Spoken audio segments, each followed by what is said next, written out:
Bueno, pero muy buenas noches a todos y todas.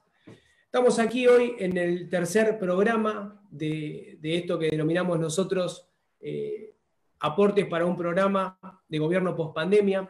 Hoy nuestro invitado es nada más y nada menos que Carlos Raimundi.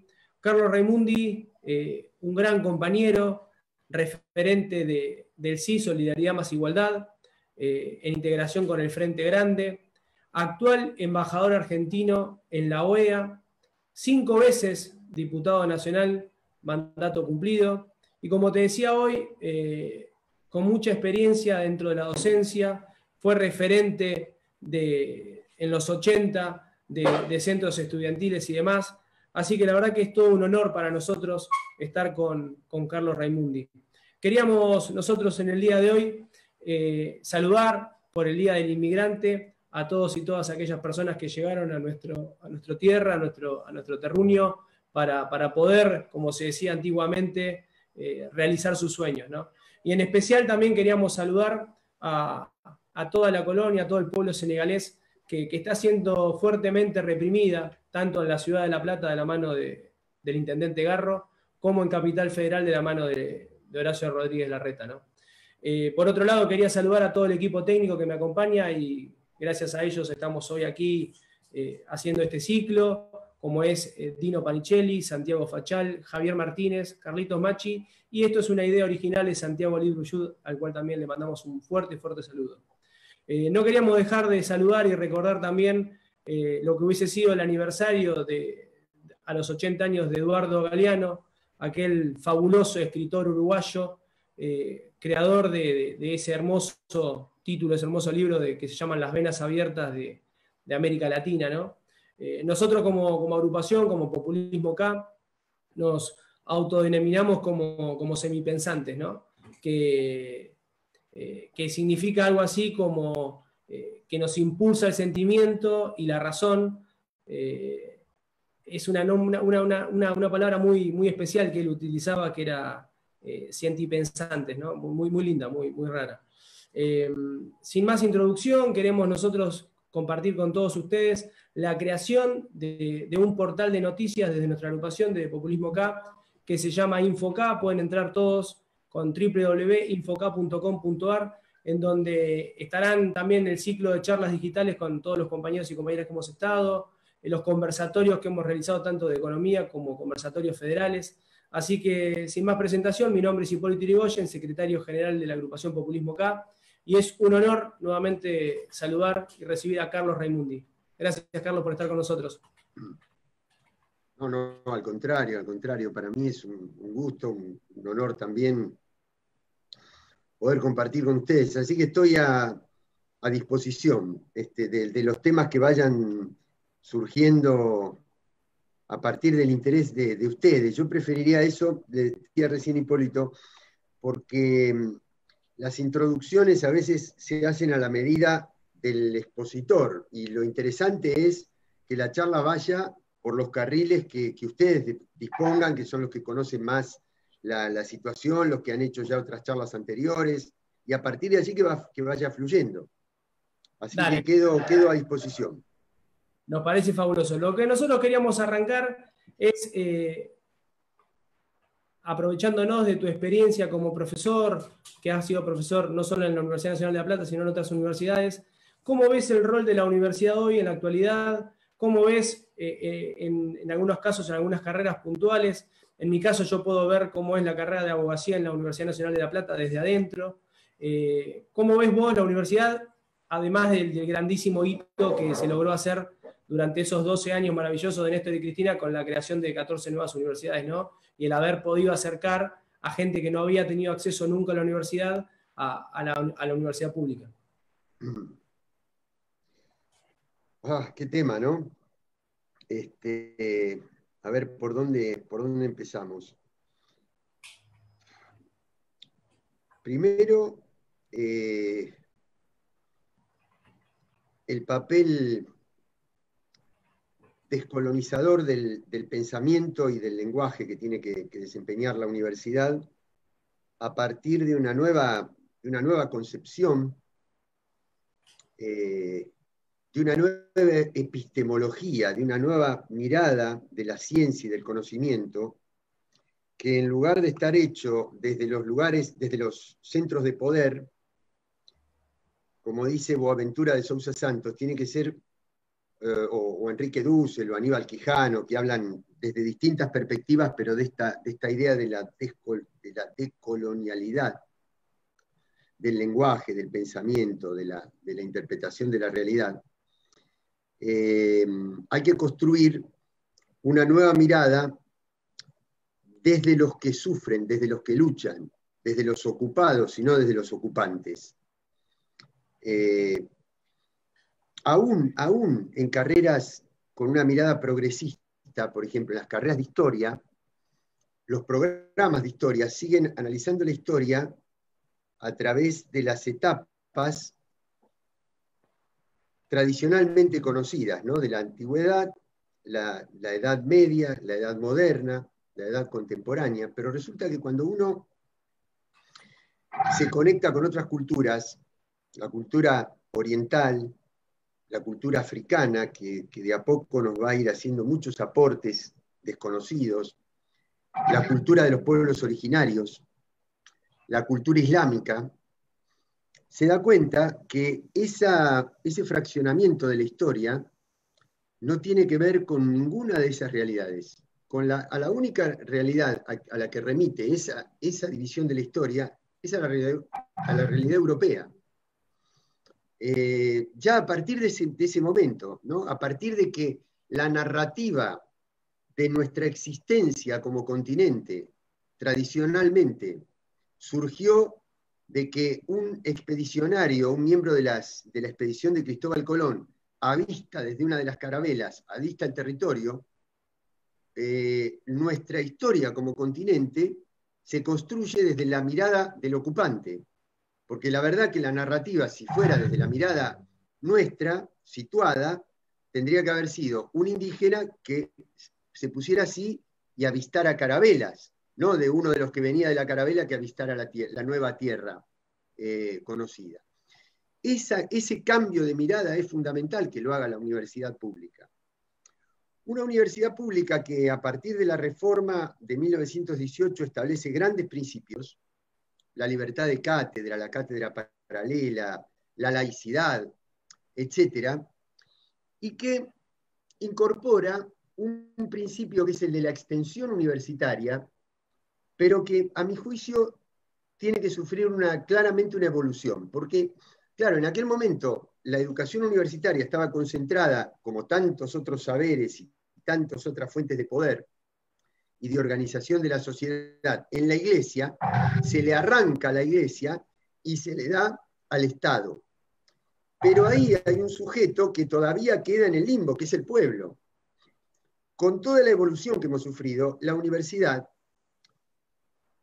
pertenece al pueblo. Por lo tanto, la extensión no debe ser que la universidad debe ir a un lugar que le es ajeno, como el pueblo, sino que Boaventura también habla de una especie de contraextensión universitaria. Es decir, no es la universidad la que tiene que nutrir al pueblo, sino el pueblo el que tiene que nutrir a la universidad, le tiene que insuflar su saber, sus experiencias, saberes compartidos, digamos, ¿no? Porque si no está la ciencia en un lado y el pueblo en el otro. Y la excelencia es combinar las dos cosas. No es que esto incida como una cosa ajena sobre el pueblo y le muestre, lo ilumine a un pueblo que está en la oscuridad, sino que el pueblo nutra a la mirada científica, a la mirada académica, a partir de sus propias experiencias. Lo último que quiero decirte, el papel de las universidades del conurbano. Ha cambiado la sociología universitaria completamente. Porque al cabo de unos años, los egresados y las egresadas y egresades de estas universidades van a formar parte, por una cuestión de conocimientos y de ingresos, de las nuevas clases medias, de las nuevas capas medias. Pero lo que no tienen que heredar de las viejas capas medias es la ingratitud frente a las políticas públicas que le permitieron ese crecimiento. las universidades tradicionales se nutrieron de hijos de familias pudientes. Las universidades del conurbano se nutren de otra sociología, de otro país, construyen otro paisaje. Y a partir de allí hay que construir una nueva mentalidad de clases medias, no aburguesadas, no individualistas, no refractarias al Estado, sino agradecidas de la posibilidad que el Estado les brindó. Así que, bueno, nada, básicamente esto. Cuando mencionaste la Facultad de Derecho, no sé si vos coincidirás, Hipólito, desde luego la Facultad de Derecho de La Plata, donde yo estoy hace muchos años, y la quiero indudablemente, no porque sea la mejor, sino porque es donde me formé. No la puedo definir de una sola manera porque nosotros estamos tratando de crecer. Pero si fuera el perfil tradicional, el perfil dominante, es una fábrica de Stornellis y de Bonadíos. Es una fábrica de jueces que, si vos tenés... Me encanta, Carlos, esa definición, me encanta eso, escucharlo de tu boca, porque Pero es sí, una que yo estoy teniendo internamente. Obviamente en mi rol de estudiante todavía, me falta poco, pero no me he recibido aún. Y uno se choca todo el tiempo con profesores con muchísima trayectoria, profesores que han sido jueces o juezas, y que aún, en algunos casos, por ejemplo, reivindican la dictadura militar, ¿no? Entonces, dentro de una universidad pública, tener que tolerar esas cuestiones, a veces es muy difícil uno como estudiantes. Pero sin lugar a dudas, esto alguna vez lo charlé con Axel con respecto a lo que él planteaba en la Facultad de Economía. Si los profesores enseñan a alumnos para que sean de derecha, lo más probable es que la mayoría salgan de esa manera. Entonces, bueno, es una cuestión que hay que construir, ¿no? Mira, yo recuerdo que con los ingresantes del año 2018, si no recuerdo mal, si no fue 18 fue 19, pero creo que fue 18, los que conducían en aquel momento el centro de estudiantes, le daban como recomendaciones a los ingresantes que fueran a dar examen con corbata, para que te des una idea del atraso cultural que eso representa. Estamos hablando de los estudiantes, ¿eh? No estamos hablando de profesores de 70 años que pueden tener ya la mentalidad formateada en otro renglón. Pero te voy a poner un ejemplo. Si yo tengo, por ejemplo, acá un universo de familias y de pequeñas y medianas empresas a las cuales durante los 4 años de neoliberalismo macrista se le incrementó en un promedio entre 2.000 y 3.000% la tarifa de los servicios esenciales. Y acá tengo un universo de empresas monopólicas, que son las encargadas de brindar esos servicios, que arrojan balances extraordinarios, los convierten en dólares y se los llevan al exterior, porque tenían libertad económica por el modelo económico para llevárselo, para fugar ese dinero y colocarlo en paraísos fiscales, o reinvertir en empresas, en sus matrices en el exterior. Pero resulta que en el medio hay una especie de contrato implícito cuya letra chica dice que aquel que no paga se le puede cortar el servicio. Entonces, el juez, formado desde una estructura tradicional, mira la letra chica del contrato. ¿Por qué? Porque hay una facultad que entre el valor justicia que está acá arriba,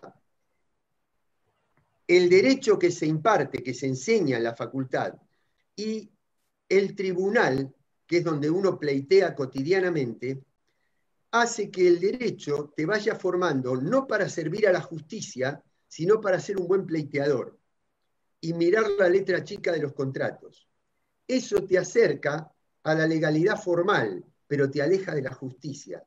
Porque que una empresa tenga que cerrar, o que un padre no le pueda comprar algo que necesita a su hijo porque tiene que pagar la luz, es un acto de profunda injusticia, de profunda inequidad. Entonces nosotros tenemos que formar abogados para la justicia, no abogados para pleitear cotidianamente en tribunales, para conocer los vericuetos y las chicanas y las trampas y los trucos para poder dilatar un juicio o para poder condicionar la opinión del juez. Cuando ejercía la abogacía con más intensidad, con toda la intensidad, era abogado de compañía de seguros, y para lograr, vos viste que formalmente nos dicen en la facultad que el juez que el abogado tiene que ayudar al juez a llegar a la verdad. Y resulta que yo me acostumbré, cosa que realmente es terrible, a que para lograr que un juez dijera que un coche iba, yo era abogado de una empresa de seguros, de accidentes de tránsito, y para lograr que un juez dijera que un coche iba a 40 kilómetros, uno tenía que decir que iba a 80 y el otro tenía que decir que estaba detenido. Entonces, promediando dos mentiras, el juez llegaba a la verdad. Esa no es la manera en la que tenemos que formar a nuestros estudiantes. Así que tengo serios cuestionamientos. Nuestra facultad, me acuerdo que el año pasado hizo una conferencia que se tituló Democracia y medios de comunicación, y lo invitó a Carlos Pagni, de La Nación, a exponer. Digamos, eso te da la pauta de cuál es la mirada de las autoridades actuales de nuestra facultad. Por eso, quienes tenemos una mirada distinta, tenemos que unir todos los esfuerzos en los tres claustros, docentes, egresados y estudiantes, para poder conquistar la conducción de la facultad y llevarla a la construcción de otro perfil de abogado. Carlos, hablando de otras cuestiones y de otros temas, aprovechando que vos has editado libros, que solés escribir artículos muy valiosos, hablando de política, hablando de diferentes cuestiones, no todas relacionadas a lo legal, pero voy a aprovechar ese libro que vos editaste que se llamaba Dinero y Mercosur, en donde vos hablabas de la posibilidad de una moneda común. ¿Qué seguís pensando con respecto a eso? Después vamos a tocar más adelante el deterioramiento que ha sufrido el Mercosur, el debilitamiento que han logrado estas derechas nuevas o incipientes en nuestra Latinoamérica, que han debilitado, ¿no? Tanto la CELAC, la Mercosur, el Parlasur y demás organismos que nos representaban. Mira, sí, yo escribí en aquella época, sería finales de los 90, principios de los 2000, tengo la suerte de que me hayan publicado creo que 6 libros hasta ahora, pero 2 de ellos eran, uno se llamaba Dinero y Política, que tenía que ver con la malversación de fondos que la política hacía tomados de la conducción de la Cámara de Diputados de la provincia de Buenos Aires en aquel momento. Y el otro se llamaba Hacia una moneda única del Mercosur, que creo que es este al que vos te referís. Sí, y, tal cual. ¿Qué es lo que dice? Una cosa bastante sencilla de entender. Nosotros, debido a nuestra dependencia tecnológica, científica, etc., necesitamos, vos fíjate qué paradoja que tenemos como países dependientes todavía, ¿no? Que para cuantos más bienes con valor agregado podamos producir, más insumos importados vamos a necesitar.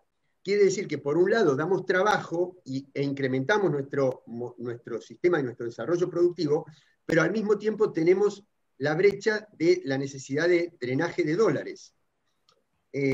Entonces, para esas cosas necesitamos dólares.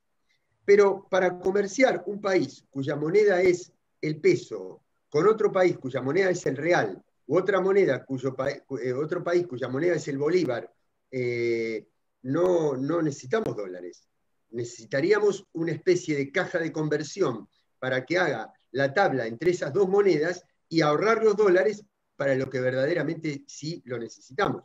Porque si usamos dólares para lo que no necesitamos, lo que estamos alimentando es que los Estados Unidos cada vez sean el mayor manejador de una moneda universal y puedan especular con esa liquidez internacional para condicionar nuestras políticas independientes y soberanas. Eso era lo que planteaba ese libro. Obviamente, para eso hay que construir una institucionalidad. Eso fue lo que intentó la UNASUR con la propuesta del Banco del Sur, por ejemplo. O lo que concretamente logró Hugo Chávez con la creación del ALBA y una moneda de intercambio regional entre los países del ALBA, que se llama Sucre, en un momento donde la cotización del petróleo estaba mucho más elevada que hoy, donde había un entorno político mucho más favorable para eso y que lamentablemente no pudimos mantener y que tenemos que luchar para recuperar. Excelente, excelente. Un poco lo que logró hacer Europa con el euro para competirle, digamos, en este caso no sería una cuestión de competencia de Latinoamérica para con Estados Unidos, en una cuestión de moneda, sino por una cuestión de justamente, como vos bien planteabas, que no se debiliten las economías de cada uno de esos países, teniendo que hacer un drenaje de dólares que les es escaso, les esquivo. Y vos, el otro punto que tocabas es esa famosa sustitución de bienes y servicios que no hemos podido hacer nosotros a raíz de los distintos niveles de industrialización que hemos sufrido en los distintos países de Latinoamérica, ¿no? Sí, conceptualmente estoy de acuerdo con vos, pero merece alguna apreciación, alguna complementación. Porque Europa, al haber sido el territorio de las dos grandes guerras en el siglo XX, queda destruida, con un tremendo deterioro económico y con una cantidad de millones de muertos incomparable con respecto a otras zonas del planeta, que también sufrieron la guerra, pero no con la misma intensidad. Entonces, los primeros años de la posguerra, una parte muy importante de Europa queda bajo el influjo de la ex Unión Soviética, porque sencillamente cuando Alemania se expande hacia el este e intenta, como lo hizo Napoleón también en su momento, tratar de invadir el territorio ruso, es repelida por los rusos y el Ejército Rojo se apropia de los territorios que había reconquistado en contra del nazismo. Entonces, con una Europa occidental muy destruida y una Unión Soviética que se apropia de una parte de los territorios de Europa del Este, el bloque de los Estados Unidos queda muy expuesto a la expansión del comunismo sobre Europa. Tal es así que en la primera elección parlamentaria que tiene Francia después de la Segunda Guerra Mundial, el Partido Comunista Francés logra el 30 y tantos % de los votos.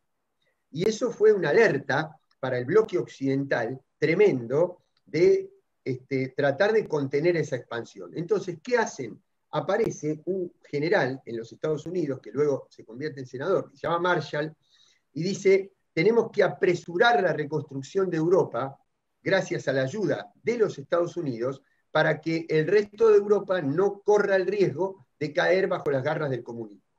Entonces, hay un proyecto de una gran inversión de varios miles de millones de dólares para esa época, que por la inflación mundial hoy sería muchísimo, es decir, el mismo valor numérico hoy tendría un valor real muy inferior, y se reconstruye Europa. Y luego se integra Europa, se integra, primero deciden que no haya más guerra en Europa. Segundo, deciden que no haya más hambre en Europa y desarrollan lo que se llama la política agropecuaria común, que es la que cierra los mercados europeos a la importación de alimentos para que ellos se autoabastezcan de alimentos, subsidiando la producción propia, porque ellos son mucho menos eficientes que nosotros. Por lo tanto, el costo de producción de ellos, de los alimentos, comparado con nuestras pampas, es mucho más alto. Pero ellos prefieren subsidiarla de tal manera de no depender de la importación de alimentos. Por eso es tan difícil hacer acuerdos comerciales con Europa. Y tercero, vamos a adoptar la democracia pluripartidista. Y cuarto, vamos a hacer uso de nuestros recursos. Primero el carbón, el acero, luego la energía atómica, etcétera, etcétera. Se integra Europa, pero se integra con un aporte externo tremendamente grande de los Estados Unidos hacia Europa. En América Latina, los Estados Unidos lo que hicieron fue sacar recursos, no poner. En Europa lo pusieron. Entonces Europa se integra, y yo quiero ser claro en esto. Sinceramente, a mí siempre me gustó el modelo de integración europea, porque fue un modelo bastante republicano en el mejor sentido, con un poder ejecutivo, que es la Comisión Europea, con un poder judicial, que es la Corte Internacional de Justicia, con un Parlamento Europeo que se crea en la década de los 70, con un Banco Central, etc. Pero, ¿qué es lo que sucede? Que lo hizo a costa de, es decir, esa recuperación europea no fue solamente reconstruir Europa, sino reconstruir el colonialismo europeo sobre Medio Oriente, sobre África y sobre las colonias en Antillas, el Caribe y otros lugares de América Latina. Entonces, ese estado de bienestar que uno les envidia a los europeos, lo construyeron en base básicamente a la explotación de nosotros como colonias. Entonces yo elogio el modelo interno, pero al mismo tiempo le cuestiono que lograron ese modelo hacia el interior de Europa a costa de la explotación de las colonias externas. Dicho esto, viene después la etapa del euro, ya termino. Viene la etapa del euro. Entonces, Europa logró construir una sociedad muy cohesionada. ¿Qué quiere decir una sociedad muy cohesionada? Una sociedad donde las capas que más ingresos tenían y la diferencia con las de menos ingresos era muy, muy baja.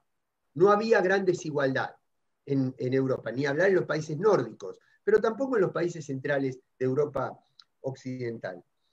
Sobre esta base después construyen el euro y pasan de la etapa del capitalismo productivo con un sentido social e inclusivo de los trabajadores, porque ¿por qué necesitaban tener un estado de bienestar fuerte? Justamente para que no entrara el comunismo.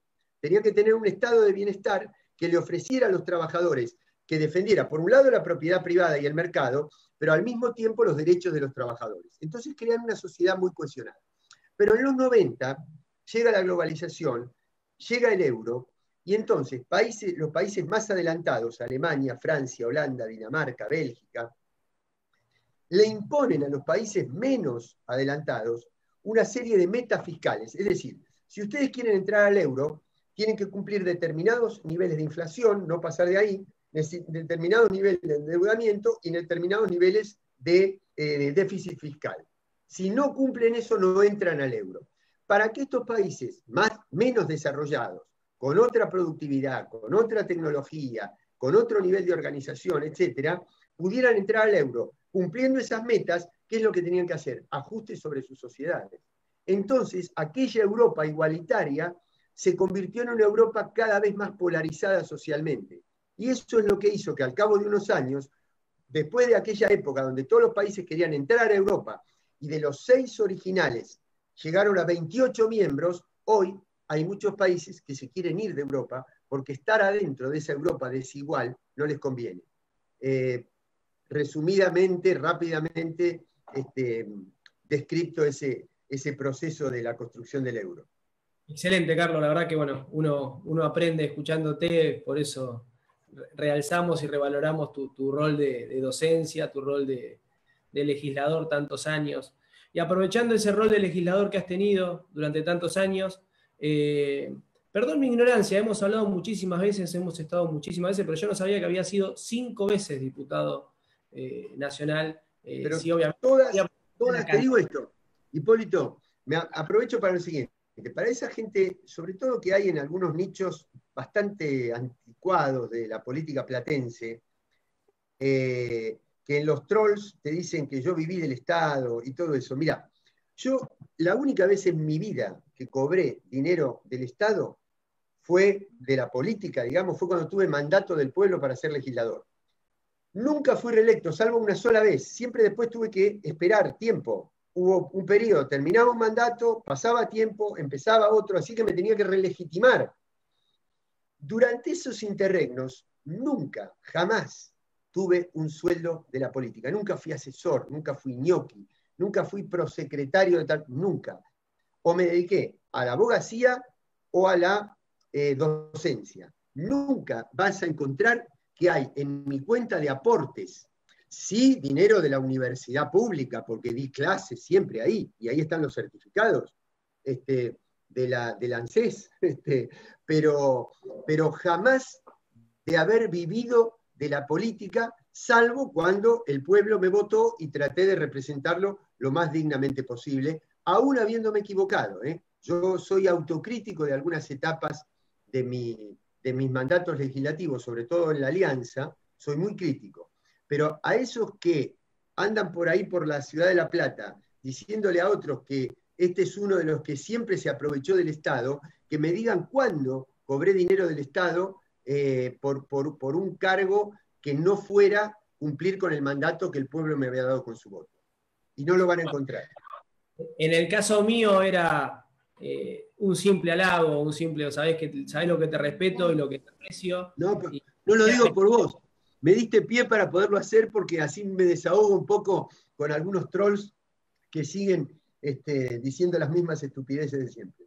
No hay problema, no hay problema. Quería aprovechar justamente esa experiencia, esa vasta experiencia como legislador, para que nos cuentes vos cuál es tu visión con respecto a la oposición de hoy, cómo es el tema de la reforma tan hablada, esta reforma judicial que parecería costar tanto cuando en realidad, bueno, ya en palabras del propio presidente ha explicado a viva voz y en todos los medios posibles que solamente se trata de una pequeña reforma que reforma o reformaría el fuero federal y no mucho más que eso. ¿Cómo ves estas dos cuestiones? Tanto del rol de la oposición, que parecería absolutamente destructivo, no intentan construir nada, y por otro lado este intento de reforma judicial que se está llevando a cabo. Sí, es un tema muy, muy complejo, ¿no? Porque yo no puedo quitarlo de un contexto, no puedo sustraer este problema que vos planteás de un contexto muy profundo que tiene que ver con el mundo, que tiene que ver con un proceso que fue sufriendo el capitalismo de degradación cada vez más grande de las instituciones más solidarias, de las instituciones más colectivas. Te voy a poner un ejemplo bien actual. Esto que parecería una novedad, una cosa interesante y demás, como el teletrabajo o la educación virtual, te da, bajo algunas ventajas que aparecen como seductoras, te quita, por ejemplo, la posibilidad de tener un sindicato fuerte, la terciarización, la fragmentación de los procesos productivos, que hacen que un mismo producto hoy tenga un poquitito de acá, otro poquitito de allá, el marketing del otro lado, el empaque del otro lado, la publicidad del otro lado, el postventa, todo fragmentado, hace que aquella vieja estructura sindical que construía un esquema de solidaridad se haya deteriorado. Lo mismo la educación virtual. La educación virtual es una relación interindividual, pero no hay relación colectiva y solidaria. Se va perdiendo todo eso. Entonces todo eso va generando una fragmentación, un individualismo, una mirada cada vez más despojada del espíritu de lucha colectiva, de conquista colectiva. Entonces eso va generando espacios entre los sujetos que va deteriorando la idea del sujeto colectivo, del sujeto político, del sujeto social, y nos va dejando muy expuestos al caos, a los mensajes destructivos, a las agresiones. Es como ir metiéndole, inoculando pequeñísimas dosis de veneno cotidianamente a la sociedad, ¿no? Las nuevas tecnologías se han apropiado de nuestros gustos, de nuestras preferencias, a partir de los algoritmos que están acumulados en la Big Data, de tal manera de dejarnos expuestos, es decir, conocen más de nosotros mismos que nosotros mismos. Y nos convierten en una gran mercancía. Entonces, todo este conjunto de cosas ha construido una especie de sujeto neoliberal muy proclive a la fragmentación. A tal punto que hace 15 días hubo una marcha en Berlín donde convivieron en contra de la cuarentena. Por eso digo que no es un patrimonio de Patricia Bullrich esto.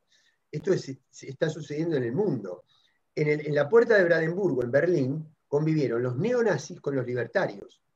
Es decir, vos trasladá la idea de Milei, por ejemplo, el Estado es una porquería. Los libertarios alemanes y los neonazis, que es el Estado puede más que todo, juntos. Es decir, no hay lógica hoy. Se están rompiendo todas las estructuras lógicas que construyen un mínimo orden social. Entonces es muy difícil.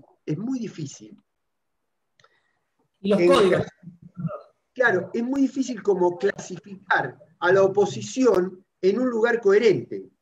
los que tenemos coherencia, pero no porque seamos ni mejores ni superiores, los que defendemos alguna idea, alguna escala de valores más o menos coherente, somos nosotros. Pero ahora, no podés convivir donde vos defiendas una cosa y del otro lado no tengas una oposición relativamente previsible.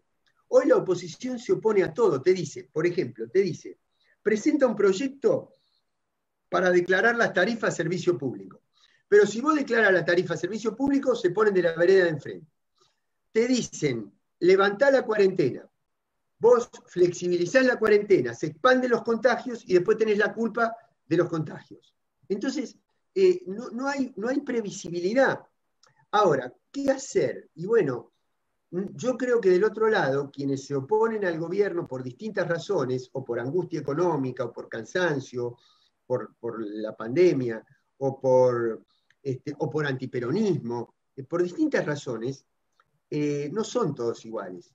Hay algunos que están como expuestos a esa toxicidad permanente que le inoculan los medios y algunos dirigentes, pero hay otra gente de buena fe, hay otra gente confundida, hay otra gente intoxicada que no tiene por qué tener un nivel de análisis muy sofisticado. Bueno, sobre ese campo nosotros tenemos que trabajar, no para que sea igual que nosotros, no para que piense ejemplo que nosotros, sino para que mínimamente recupere una noción de orden lógico para interpretar la realidad y que se oponga a lo que se tenga que oponer.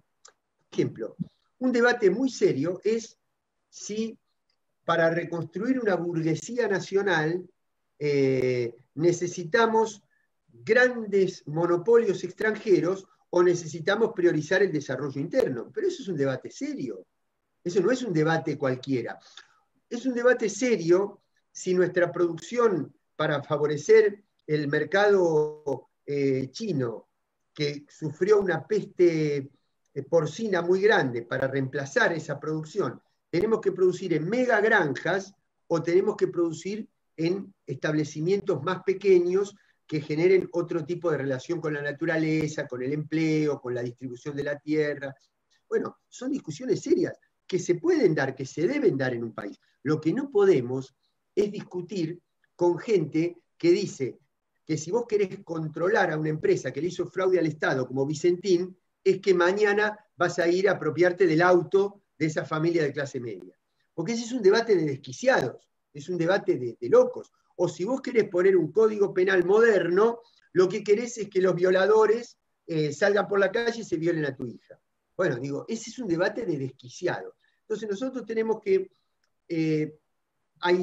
tratar de construir un sentido de la discusión política que aísle a los desquiciados y podamos discutir con los que realmente tienen algún código, como vos decís, para poder discutir. Clarísimo, Carlos, clarísimo. Aprovechando tu rol, tu actual rol como embajador argentino. Perdóname, Hipólito, una cosa. A ver, dos discusiones que van a estar en el Parlamento y que parece que fuera volver a discutir lo obvio. El aporte de las grandes fortunas. Pero yo digo,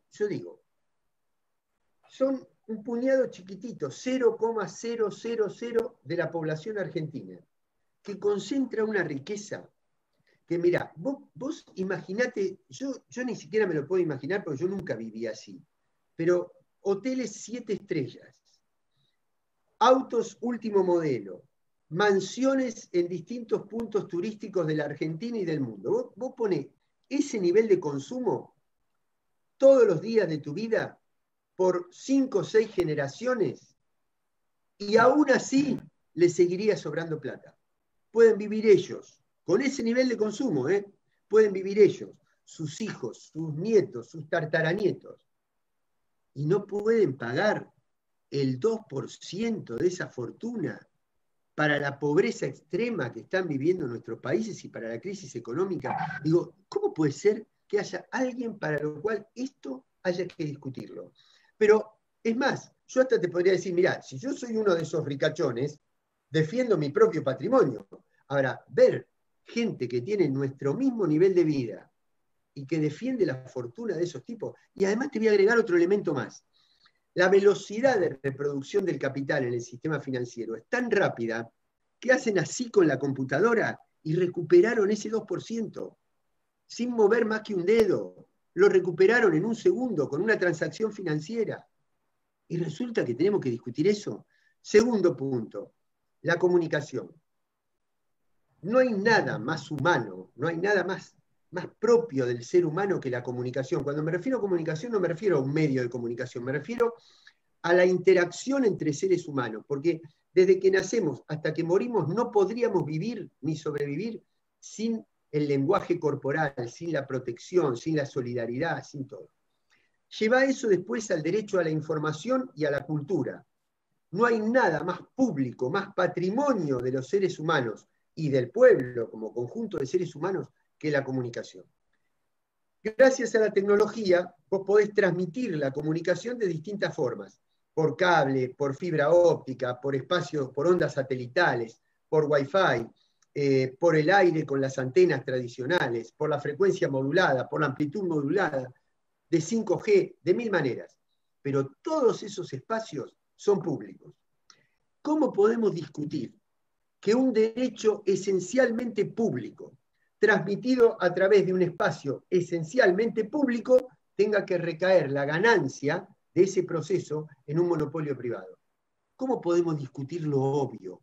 ¿Cómo podemos discutir lo obvio? Entonces ahí es donde creo que la política tiene que recuperar una dimensión que, pese a todo el esfuerzo que hace nuestro presidente, que es un gran comunicador, yo creo que, no digo que esto esté bien, digo que la mejor potencia comunicativa que tiene nuestro gobierno es cada vez que el presidente hace una aparición pública. Ahora, tiene que haber una estrategia alrededor de eso, además de eso.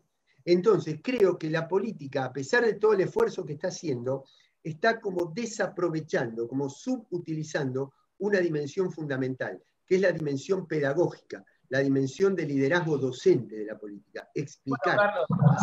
Bueno, Carlos, pero me parece que eso es una consecuencia de lo que justamente le pasó a Cristina, la cual, en mi parecer, es una de las mejores comunicadoras del mundo, por así decirlo, una de las mejores disertantes del mundo, y sin embargo, justamente lo que durante muchísimo tiempo se la acató, se la atacó y se la criticaba, eran las cadenas nacionales que hacía, que la gente no podía ver la novela, que le usaba el prime time, cuando en realidad todos sabíamos que era absolutamente necesario tratar de vencer justamente esos medios hegemónicos, esos monopolios de comunicación, en donde comunican muy poco de lo que un gobierno nacional y popular está haciendo para el común denominador de la gente, y sí se encarga de muchas veces, inclusive hasta de generar mentiras para generar fastidios en la población.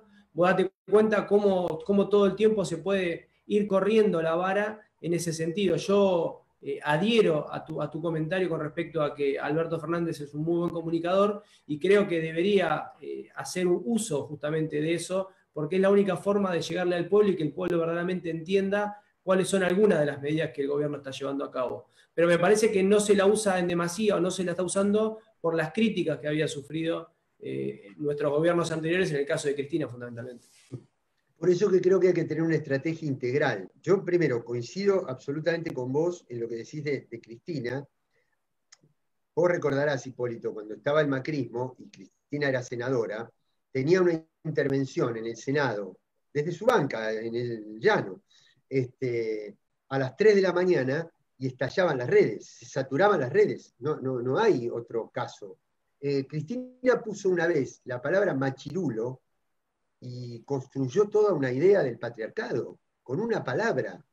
Y Cristina tuiteó una nota de Alfredo Zayat hace poquito y creó todo un debate político sobre si un grupo como Techín tenía que formar parte o no de la convocatoria a la recuperación productiva de nuestro país. Así que eso es extraordinario. Ahora, justamente por ese poder comunicador de Cristina, es que el poder se ensañó tanto y la convierte, pero esto es como una política única que ha tenido el imperio sobre toda nuestra región, porque ha construido lo mismo sobre la figura de Lula, sobre la figura de Evo y sobre la figura de Correa, son las figuras que concitan al mismo tiempo más adhesión, pero por todo lo que han machacado contra ellas, al mismo tiempo concitan mucho rechazo.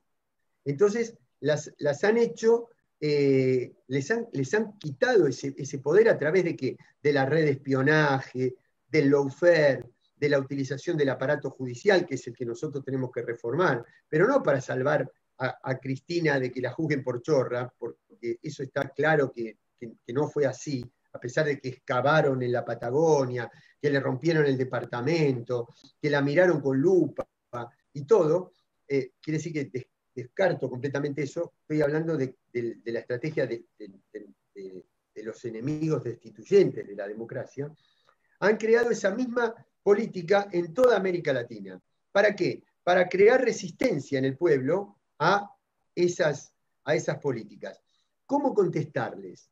Y no hay una sola manera de contestarles. Tampoco alcanza con un solo comunicador, por más potente que sea. Ahí hay que establecer a través del teatro, a través del humor, a través de la historieta, a través de la publicidad, a través de las redes. Es decir, construir una estrategia global, integral de comunicación en todos los frentes. Yo no soy un experto en ese sentido, simplemente digo, cuando hay una tarea tan importante para hacer, todas las instancias, todas las herramientas que te permite la comunicación son válidas en pos de ese objetivo.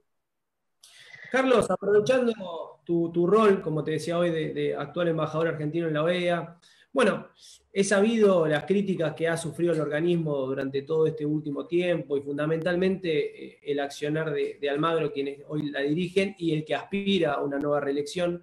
Pero ¿cuál es la posición tuya, los proyectos y la posición del gobierno con respecto a intentar de alguna manera generar algún tipo de reconstrucción de esos lazos que nos dieron y de esas posibilidades de generar a través del Mercosur, de la CELAC, de la UNASUR misma, como hoy hablábamos, que para nosotros, desde nuestra concepción de patria grande, nos parece tan esenciales, tan necesarias?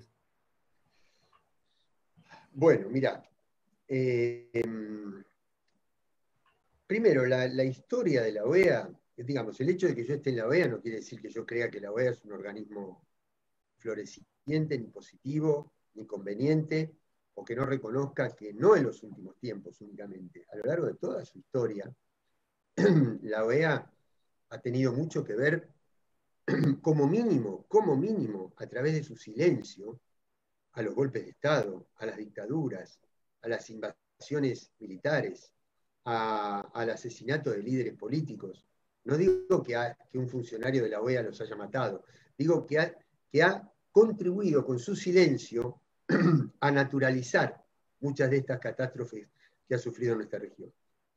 Carlos, Por eso, sí. quiero felicitarte porque la verdad yo a veces, más allá de la confianza y el respeto que te tengo, como siempre te digo, algunas preguntas, por ahí a veces uno lo que intenta es justamente no poner incómodo a la persona que está del otro lado y siempre esté lo más cómodo posible. Y bueno, vos pensás y transmitís exactamente con tus palabras lo mismo que sentimos muchos de nosotros, mucho de la gente que milita con respecto a eso a la OEA. Lo que le pasó a Evo Morales no es casualidad y tuvo gran incidencia a la OEA. Por eso reivindico que vos estés sentado ahí. La verdad que tuve la oportunidad de felicitarte en forma privada. La verdad que vos nos representes ahí, que puedas exponer y con tu pensamiento volcar todo lo que pensamos nosotros, para nosotros es un orgullo, un honor. Mira, a nosotros nos enseñó, no fue el único, pero fue tan contundente esa síntesis que hizo Néstor cuando dijo: no voy a dejar mis convicciones en la puerta, que yo no me podría permitir jamás mirar a mis hijos o mirar a mis compañeros de lucha si hubiera dejado mis convicciones en la puerta. Así que no se puede esperar otra cosa, no es ningún heroísmo, no es ningún mérito, es lo que hay que hacer como militante. Ahora, justamente por esa historia de la OEA, es que cuando aparecieron y convergieron liderazgos populares en todo el primer tramo del siglo XXI en América Latina, es que se crearon otras instancias de organización, como UNASUR y como CELAC. Pero ¿qué fue lo que pasó? Que no hicimos a tiempo para consolidar esas instituciones, se modificó el mapa político, hubo un retroceso de esas instancias de integración, y entonces, ¿qué es lo que sucede? Resurge la OEA, que era la que tenía instituciones más viejas, más arraigadas, y además más poder de control de parte de los factores de poder tradicionales. Entonces no nos quedó más remedio que volver a poner el foco en esta organización. Ahora, la OEA tiene algunos temas políticos muy sensibles, Venezuela, Bolivia, Cuba. no tiene Cuba, pero es que no tiene Cuba porque la expulsó la OEA. Claro. Cuba no forma parte de la OEA porque Cuba fue expulsada cuando se alineó luego de la revolución. Es más, todos los países de la región rompieron relaciones diplomáticas con Cuba en su momento, salvo México. Por eso México tiene una tradición de tanta neutralidad en su política exterior, neutralidad en el buen sentido de la palabra, a pesar de estar al lado del imperio y tener una frontera tan grande y tan permeable. Pero la Argentina también lo hizo. Creo que recién recuperó las relaciones en el gobierno de Cámpora, si no recuerdo mal. Bueno, pero la cuestión, bueno, estamos aquí. La OEA tiene estas cuestiones visibles, pero tiene otras cuestiones, otros organismos que no son tan visibles, donde se trabaja mucho y bien. Por ejemplo, donde se establecen estándares regionales de políticas de género, de derechos laborales, de políticas contra la trata de personas, en favor de los derechos de los pueblos originarios, cooperación tecnológica, una cantidad de instancias que no son tan relucientes a la luz pública, pero donde sí se trabaja profundamente y la Argentina ahí tiene mucho que decir. Como por ejemplo, tendría que haber la OEA tenido un protagonismo infinitamente mayor del que tuvo en esta aparición del virus, del COVID-19. Te digo, como mínimo, coordinando todo el sistema interamericano para la compra de insumos médicos a bajo costo, para la coordinación de las políticas migratorias para que pudieran volver y de las políticas fronterizas, es decir, de los temas humanos esenciales. Y sin embargo, uno conoce más a la OEA por los conflictos y por su contribución a un clima de golpe de Estado en Bolivia que para haber ayudado a la gente en un proceso tan delicado y tan crítico como la pandemia. Bueno, ahora, ¿cómo hacer para cambiar eso? Eso no se puede cambiar, pero eso es imposible de cambiar si porque ¿quién integra la OEA? Los representantes de los gobiernos. Si nosotros no recuperamos en nuestros países gobiernos populares, no vamos a tener la mayoría como para poder modificar esa situación. Nosotros no estuvimos de acuerdo con que Almagro fuera reelegido en marzo, pero sin embargo la votación fue 23 votos a favor y solo 10 en contra. Y esa es un poco la relación de fuerzas que hay en la OEA, donde todo el contrapeso que nosotros podamos hacer no nos va a alcanzar formalmente, institucionalmente, para modificar esa correlación de fuerzas. ¿Hasta cuándo? Y termino con esta idea. Hasta que nuestro continente recupere gobiernos populares. Por eso, a las movilizaciones que hay en este momento, en Chile, en Bolivia, en Colombia, en Ecuador, lo que se va a empezar a producir en Brasil y en otros lugares, nosotros lo vemos con mucha simpatía, pero al mismo tiempo le queremos transmitir el mensaje de nuestra experiencia. ¿Por qué hay tantas movilizaciones? Porque las políticas neoliberales castigan a los distintos sectores, campesinos, indígenas, sindicalistas, sectores medios, movimientos sociales. Pero lo que necesitamos es que esos sectores castigados, que están movilizados, se unifiquen, privilegien la contradicción central, que es desalojar a los gobiernos neoliberales, disputen la conducción del Estado y reconquisten el Estado. Porque si esas movilizaciones se tornan crónicas, pero no se organizan, cumplen de alguna manera el designio, el objetivo del poder, que es no volver a tener gobiernos populares.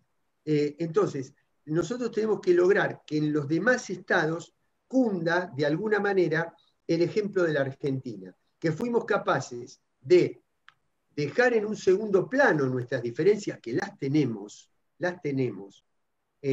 pero siempre van a ser de un rango inferior a la diferencia que tenemos con el neoliberalismo como proyecto de sociedad.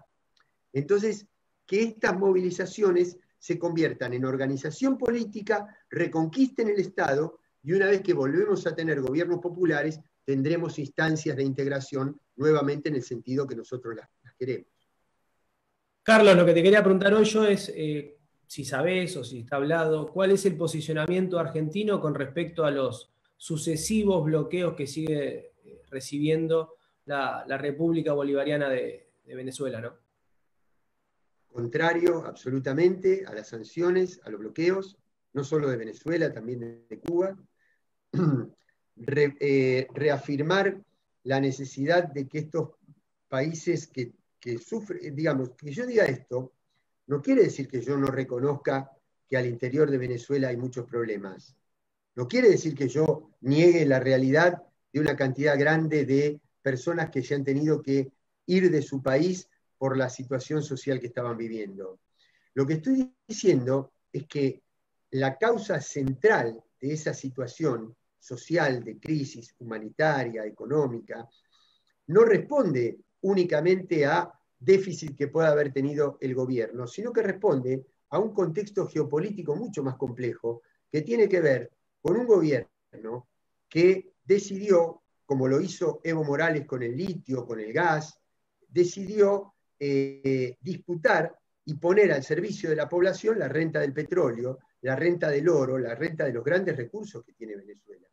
Y a partir de allí la represalia, a partir de allí la intervención, a partir de allí las sanciones. Entonces, gracias a ese bloqueo, gracias a la confiscación de los recursos petroleros que hizo Estados Unidos y la confiscación de los recursos por el oro que tiene depositado Venezuela en el mercado de Londres, de valores de Londres, es que ha sufrido este ahogo, este desabastecimiento, ayudado a una política satélite que ha tenido el gobierno, los gobiernos más ultraconservadores de Colombia, ahora también ayudado en la frontera con Brasil.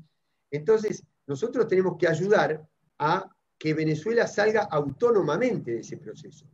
Y sí instar al gobierno de Venezuela a que trate de encontrar puntos de contacto con una oposición que participe del sistema electoral y del sistema político, y que no tenga que recurrir, como hizo Juan Guaidó, a que lo reconozcan otros países como presidente. Vendría a ser una especie de presidente virtual, digamos, un presidente por internet, porque no hay ningún pronunciamiento de su pueblo que lo haya reconocido. Vos fíjate qué paradoja, aquí en la OEA, el representante de Venezuela, quien se sienta en la misma silla que me siento yo como representante de Argentina, es un hombre que representa al gobierno de Juan Guaidó, y fue reconocido por Almagro y por la mayoría de los países, con obviamente el padrinazgo de los Estados Unidos. Bueno, eso es lo que nosotros tenemos que modificar y ayudar en todo lo posible a que el proceso de Venezuela se haga a partir de las reglas constitucionales del sistema venezolano. Por eso ayudó muchísimo en los últimos días este indulto que hace el presidente Maduro de 110 presos por causas políticas que han comprendido y han acordado con el gobierno participar del proceso electoral.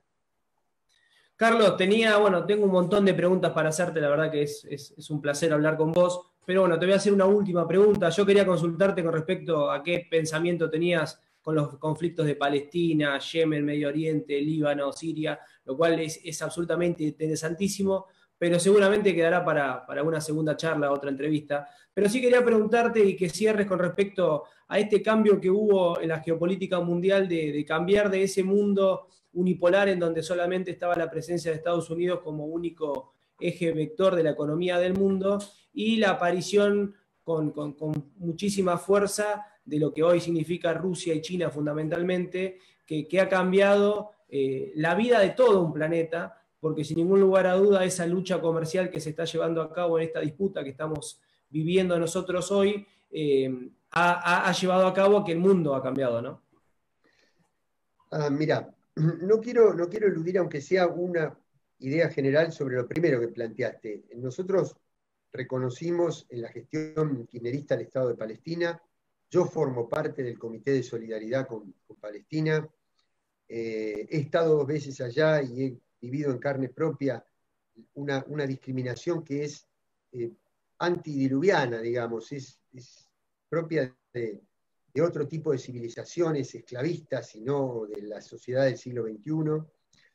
Así que no tengo más palabras que reconocer esa causa, que solidarizarme con esa causa y decir que todo el problema de Medio Oriente no se puede resolver desde la lógica del choque de civilizaciones, sino de la comprensión de que hay culturas y construcciones distintas, que la idea de asociar al mundo árabe y por ende al Islam con el atraso, con la irracionalidad, con el fanatismo, es una idea construida en Occidente para justificar una lucha y una guerra que lo que ha hecho es destruir a esos pueblos sin resolver el conflicto.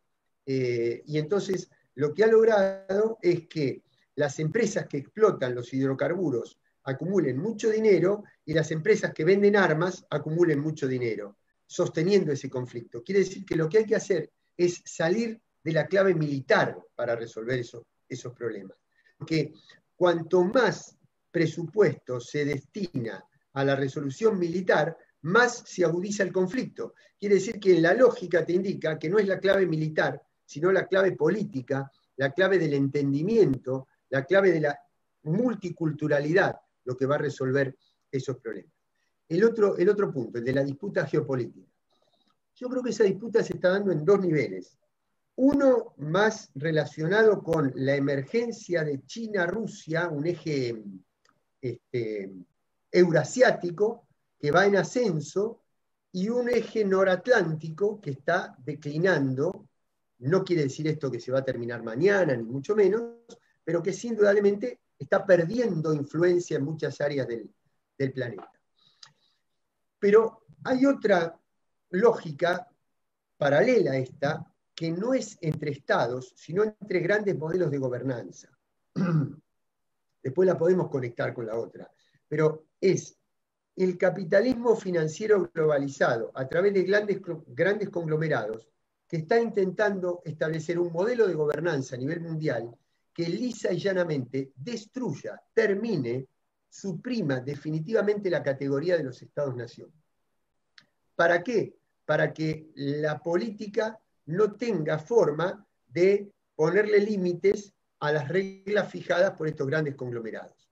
Para ellos los estados no existen para nada, no existen para fijar ninguna regla, ningún límite, ninguna política fiscal, ninguna política de control. Solamente sirven para construir muros que impidan el traslado de un estado a otro a las poblaciones que sufren las consecuencias de ese modelo de concentración. Y lo quieren liquidar. Esto daría para otra charla en sí misma, digamos. Podría documentarlo y desarrollarlo todo esto. Yo creo que este eje alternativo, China-Rusia, hasta ahora, ha sido mucho más respetuoso de las soberanías estatales.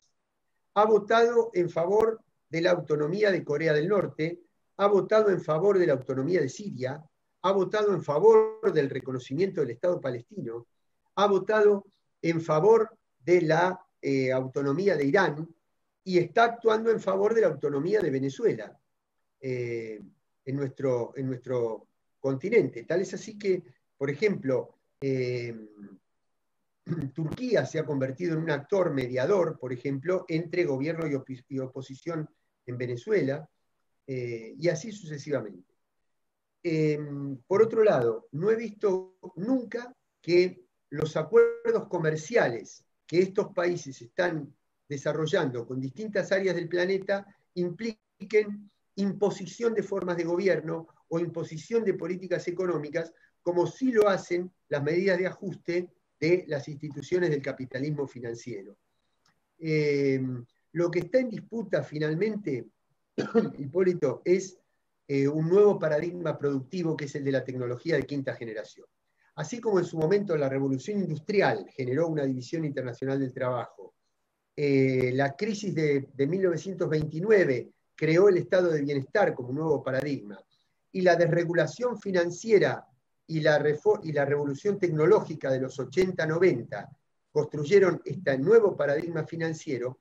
Hoy la tecnología del 5G, al multiplicar, no solamente multiplicar la velocidad de la comunicación, porque multiplica la cantidad de satélites, la distancia de la Tierra, por lo tanto, una señal que hoy tiene que ir lejos, conectar con un satélite y volver para comunicarnos a nosotros, lo va a hacer 100 veces más rápido, y eso va a incidir en todos los aspectos de la tecnología, juntamente con los conocimientos de la mecánica y de la física cuántica, va a producir que un cirujano pueda operar a una persona por la tecnología digital que está ubicada en otro lugar del planeta, con una precisión técnica que hoy no tiene la operación presencial.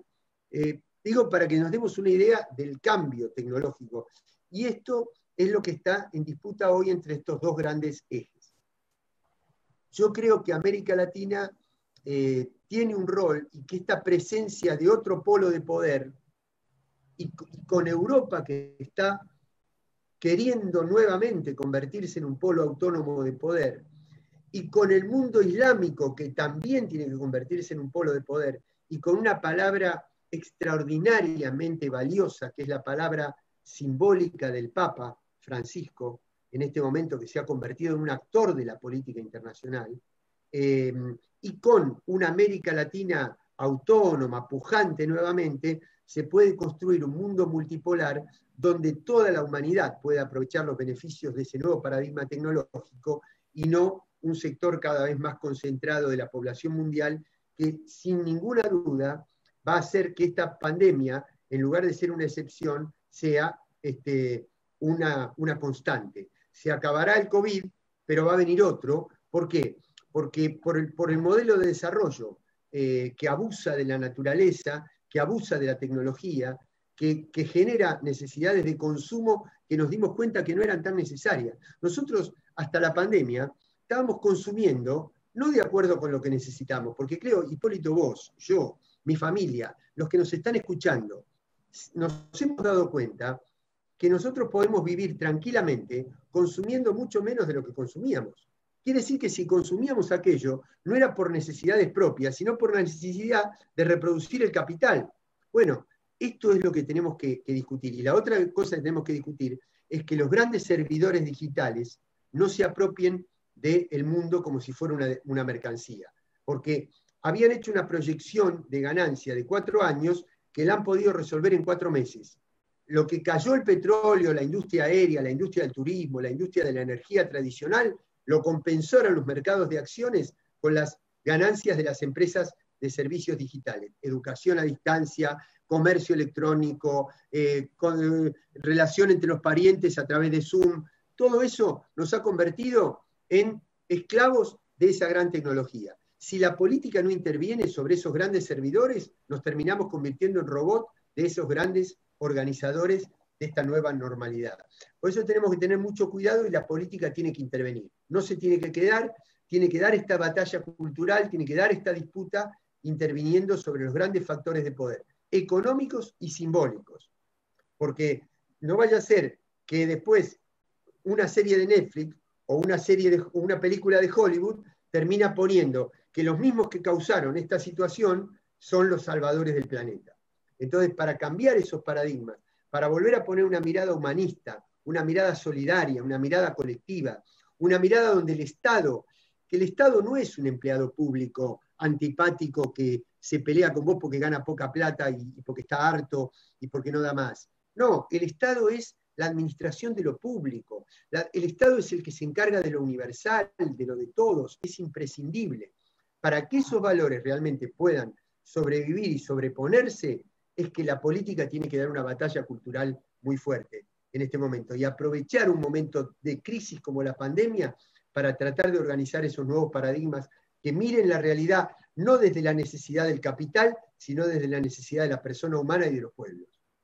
Gracias, Carlos. La verdad que sin ningún lugar a duda vas a tener algún puestito en algún lugar de los mejores oradores de nuestro, ¿no? De lo nacional y popular. Quiero usar estos últimos segundos, obviamente para agradecerte a vos del otro lado, para saludar a algunos compañeros. Nuestra agrupación está en plena construcción federal, nuestra agrupación Populismo CAE. Queríamos saludar a Julio Barraza de Tucumán, a Bautista Alberdi de Tucumán, a Ruth Aredes, Pancho Celaya, estos compañeros son de San Miguel de Tucumán también, Patricio de Concepción, María Fernández de Río Seco, también se comunicó hoy conmigo el compañero Lino Castro desde La Quiaca, así que bueno, la verdad que hemos estado trabajando muchísimo tiempo durante este tiempo de pandemia en una construcción con diferentes provincias, hemos empezado un ciclo también que se llama un ciclo federal para hablar con todas las provincias, creemos que la federalización de nuestro país es algo fundamental, que es una cuenta pendiente que tenemos también dentro de lo que es el campo nacional y popular. Así que bueno, nada, Carlos, agradecerte por estar del otro lado, espero que lo hayas pasado bien, que hayas estado cómodo, y bueno, un placer por mí. Bueno, como siempre, a disposición, y felicitarlos también por todo lo que hacen. No conozco a muchas de estas compañeras y compañeros que nombraste, pero me los imagino, y los relaciono con lo que ustedes están haciendo en La Plata y en otros lugares de la provincia, así que mi saludo, mi cariño y mi felicitación y mi abrazo por todo lo que están haciendo. Hipólito, muchísimas gracias y yo soy el agradecido. Bueno, gracias, Carlos. Quiero invitarlos a todos y todas al próximo viernes a estar nada más y nada menos que con el compañero José Schulman, presidente de la Liga Argentina de los Derechos Humanos. Así que bueno, nada, me quedo con una frase que hoy escuchaba, que la repetía el compañero Víctor Hugo Morales, que decía que Galeano era lo mismo caminar hacia el horizonte o caminar hacia una utopía, seguramente no se llegaría a ningún lado, pero qué cuánto más lindo es caminar hacia esa utopía, ¿no? Así que bueno, hasta la victoria siempre, compañeros y compañeras, los esperamos el próximo viernes. Gracias, Carlos, gracias a todos los que estuvieron del otro lado, a todos y todas. Chau.